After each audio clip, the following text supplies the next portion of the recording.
बिस्मिल्लाहिर्रहमानिर्रहीम। अस्सलाम वालेकुम। उम्मीद करता हूँ कि आप सब दोस्त खैरियत से होंगे।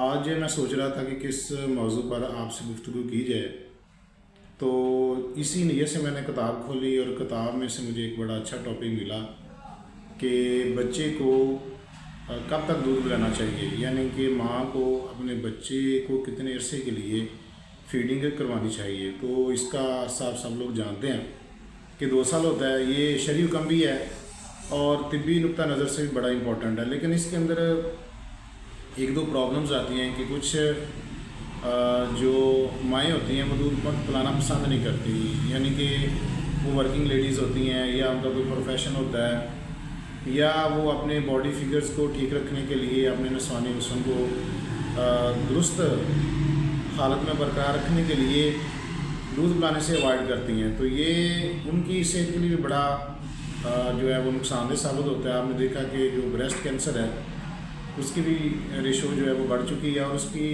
बड़ी वजूहत में से एक वजह ये भी है। दूसरा, बच्चे की सेहत पर भी बड़ा बुरा असर पड़ता है कि जो उसका राइट होता है अगर उसको ना दिया जाए तो उसकी सेहत के ऊपर जो है वो संगीन मसाइल पैदा होते हैं।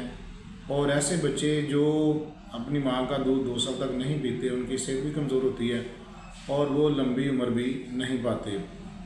अब जो डब्बे का दूध है इसके अंदर भी 2-3 वजूहत हैं। एक तो वो बच्चे जो कि हॉस्पिटल में पैदा होते हैं या जिनका ऑपरेशन प्रोसीजर होता है, उनको तो ये ज़ाहिर लाजमी रिकमेंड किया जाता है। और इसके अंदर एक मार्केटिंग का भी एलिमेंट पाया जाता है कि बिज़नेस पॉइंट ऑफ व्यू से जो कंपनीज़ हैं वो दूध बनाती हैं और उसकी मार्केटिंग करती हैं, और डॉक्टर्स जो हैं उनके इस चीज़ को प्रमोट करते हैं, तो ये एलिमेंट भी पाया जाता है।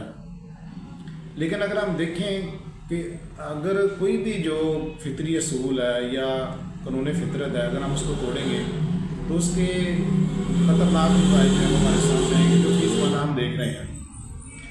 तो एक तो रीज़न ये है। दूसरी रीज़न ये है कि कुछ माओं में दूध जो है वो कम पैदा होता है और वो कोशिश करती हैं कि बच्चे को हेल्पिंग फूड लगा दी जाए, या उसको गाय का दूध या भैंस का दूध पिलाने की कोशिश की जाती है या डब्बे का दूध।